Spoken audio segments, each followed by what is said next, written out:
रामलल्लाच्या मूर्तीची आज गर्भगृहात स्थापना। 22 जानेवारीला केंद्र सरकारी कर्मचाऱ्यांना हाफ डे सुट्टी, तर 22 जानेवारीला पुण्यात चिकन मटणची दुकानं बंद।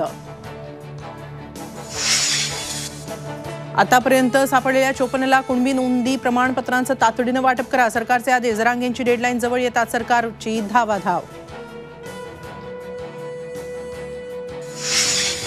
जरांगे मुंबईतल्या आंदोलनावर ठाम, भुजबळांना मंत्रिपदावरून हटवा, जरांगेंची मागणी। सरकारचं शिष्टमंडळ आज पुन्हा जरांगेंची भेट घेणार। भाजपनं ऑफर दिल्याचा सुशील कुमार शिंदेनंतर राजू शेट्टी आणि अंबादास दानवेंचा दावा। शेट्टींचा हात मिळवण्यास नकार, तर गद्दारीचा टिळा नको, दानवेंची प्रतिक्रिया।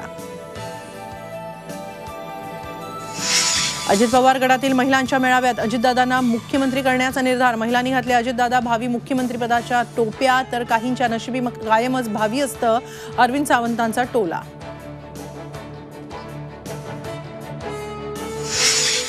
काकांना वय दाखवणाऱ्या अजित पवारांनी मोदींना वय विचारून दाखवावं, नाना पटोलेंचं आव्हान। तर मोदींचं वय 80 झाल्यानंतर विचारू, अजित पवारांचं उत्तर।